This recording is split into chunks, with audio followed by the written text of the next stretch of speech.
Good morning, everyone. Next, we will discuss the next topic: bar magnet as an equivalent solenoid. Bar magnet जो है solenoid की तरह ही आपका होता है, और we can say that solenoid is an equivalent for a bar magnet. Solenoid bar magnet की तरह ही बिहेव करता है, या we can say that solenoid जो है आपकी बार मैग्नेट की तरह बिहेव करेगा. ये हम इसमें प्रूव करेंगे. तो क्वेश्चन यही कह रहा है कि बार मैग्नेट जो है एज एन इक्विवेलेंट सोलोनॉइड, एक बार मैग्नेट जो होता है एक सोलोनॉइड की तरह ही होता है. तो हम इसमें क्या करेंगे, इस सोलोनॉइड हमने लिया, ये एक सोलोनॉइड हमने लिया हुआ है. ये सोलोनॉइड के कारण हम इस पॉइंट P के ऊपर मैग्नेटिक फील्ड कैलकुलेट करेंगे, और मैग्नेटिक फील्ड इसका हमारा आएगा μ0/4π 2m/r³. और ये मैग्नेटिक फील्ड जो होता है ना, ये मैग्नेटिक फील्ड बार मैग्नेटिक एक्सिस के ऊपर भी होता है. भाई कोई हम एक मैग्नेट लेते हैं, ये टॉपिक सिलेबस से हटा, ये टॉपिक नहीं, इससे पहले वाला टॉपिक से मैंने नहीं करवाए, दो टॉपिक छोड़ दिए मैंने. Magnetic field at a point on the axis of bar magnet. तो बार मैग्नेट ये साउथ नॉर्थ है, इसके एक्सिस पे पॉइंट मान हमने P मान लिया, तो इस पे जो मैग्नेटिक फील्ड होगा वो यही आएगा. पीछे टॉपिक दे रखा है. तो अब हम ये सोलोनॉइड लिया हमने, और ये इसका एक्सिस है, ये पॉइंट, ये एक्सिस हो गया इसका. इस पॉइंट P पे हम मैग्नेटिक फील्ड को कैलकुलेट करेंगे, और ये मैग्नेटिक फील्ड जो आपको इस पॉइंट पे जो आएगा वो इसी के बराबर ही आएगा. तो हम ये कह सकते हैं कि जो सोलोनॉइड जो है वो बार मैग्नेट की तरह होता है, और bar magnet is an equivalent solenoid. ठीक है. तो हमने इस केस में हम यहाँ पे कर क्या रहे हैं वो बता रहा हूँ मैं आपको.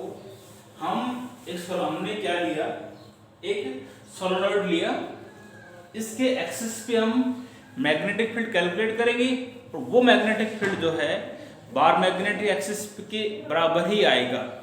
तो हम ये कह सकते हैं कि solenoid behave A bar magnet.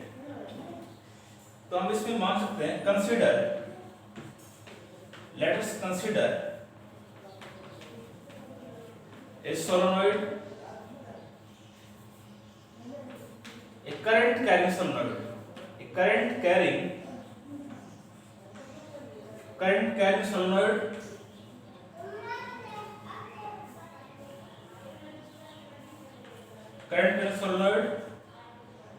having length 12.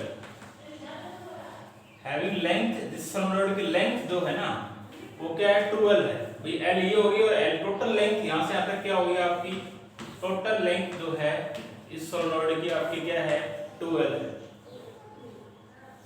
A जो है, A यहाँ पे क्या है, ये A है, ये A हो गया, ये A हो गया. A क्या है, this is the radius of solenoid. A है रेडियस ऑफ सोलोनॉइड. ठीक है. I करंट हो गया, और N जो है यहाँ पे है, N यहाँ पे है नंबर ऑफ टर्न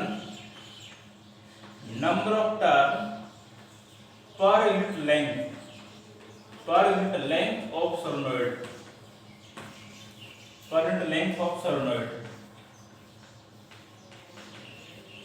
N यहाँ पे क्या है, नंबर ऑफ टर्न, और 12 क्या होगी, लेंथ होगी. I आपका करंट हो गया, या I कह सकते हो करंट, स्ट्रेंथ ऑफ करंट, जो करंट फ्लो कर रहा है I है strength of current. Now we have to calculate the magnetic field at a point P on the axis of solenoid. लिख देता हूं मैं, वी हैव टू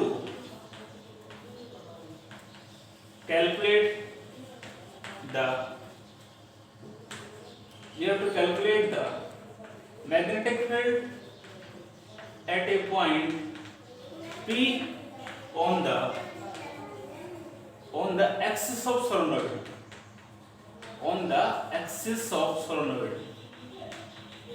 हमें इस पॉइंट P पे मैग्नेटिक फील्ड निकालना है जो इसके एक्सिस के ऊपर लाई कर रहा है.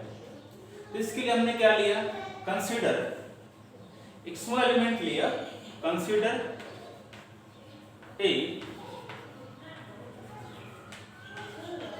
Small element of thickness dx। Thickness इस करंट स्मॉल एलिमेंट जो है उसकी थिकनेस क्या है, क्या ली हमने थिकनेस क्या ले रखी है, वो dx ले रखी है। एक बात और है, इस p पॉइंट निकाल रहे हैं और जिसकी OP जो है वो आपको डायग्राम में दिया हो किसके बराबर है, r के बराबर है। O ये रहा, p ये रहा, OP किसके बराबर है, r के बराबर। हमने जो स्मॉल एलिमेंट जो लिया हुआ है उसकी थिकनेस हमने क्या मान ली, dx मान ली। तो आप मुझे बता सकते हो नंबर ऑफ टर्न कितने होंगे इसके, number of turn off small element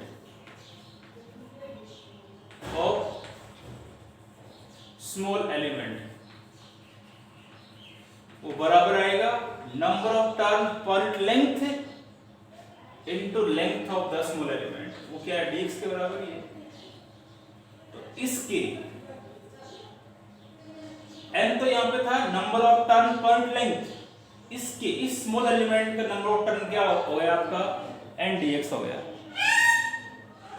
number of turn पर लेंथ, नंबर ऑफ टर्न पर length into length of the small element, ये थिकनेस आप कह सकते हो बराबर ही हो गई।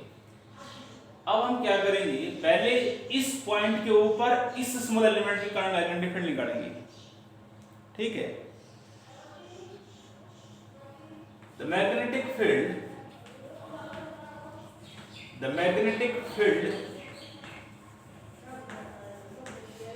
at a point,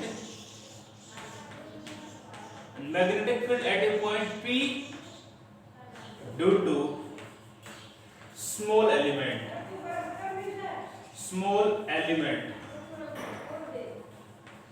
इस पॉइंट पे मैग्नेटिक फील्ड क्या होगा, इस स्मॉल एलिमेंट के कारण। तो ये पॉइंट पे आपका एक्सिस पे लाई कर रहा है और इसकी एक पीछे एप्लीकेशन की थी ना बायोट-सैवर्ट्स लॉ की, magnetic field at a point on the axis of circular coil, उसका जो एक्सप्रेशन था वो आपको याद करना पड़ेगा। बट यहाँ पे आप क्या ध्यान रखोगे, इस पे निकालना है, इस एलिमेंट के कारण स्मॉल एलिमेंट है, मैग्नेटिक फील्ड भी स्मॉल होगा, तो इसलिए मैंने लिखा है dB बराबर। फॉर्मूला वही लिखा जाएगा जो हमने बायोट-सैवर्ट्स लॉ में करवाया है, magnetic field at a point on the axis of circular coil. तो वहां पे आपका रिलेशन में ध्यान है वो था म्यू नॉट बाई 4 पाई हो सकता है, यहाँ पे 2 भी ले सकते हो आप, क्यों ऊपर 2 पाई था, 2 से कट जाएगा, 2 ले लो, 2 लेंगे हम, ठीक है, 2 लेंगे यहाँ पर। Mu naught by 2 into n dx, number of turn कितने स्मॉल एलिमेंट, वहां पे n था, वहां n नंबर टर्न्स था, n number turns small element कितने दे रखे हैं, n dx। तो म्यू नॉट n dx, वहां था म्यू नॉट, वहां फॉर्मूला था इसका मैग्नेटिक फील्ड का, d mu naught n I a square. तो यहाँ पर करंट n तो नंबर ऑफ टर्न हो गया, करंट कितना था इसमें I फ्लो कर रहा है तो यहाँ I आ जाएगा, रेडियस यहाँ पे a था, उसका रेडियस a था तो यहाँ a स्क्वायर आएगा। ये था म्यू नॉट, ये आपका मैग्नेटिक फील्ड था, म्यू नॉट बाई 2 था, ठीक है। तो ये n dx था, वहां पे था n into I a square, तो करंट I है यहाँ पे, रेडियस a है तो ये आएगा। यहाँ पर n dx लिखा है मैंने, क्योंकि इस एलिमेंट के कारण मैग्नेटिक फील्ड लिख रहे हैं हम इस पॉइंट के ऊपर।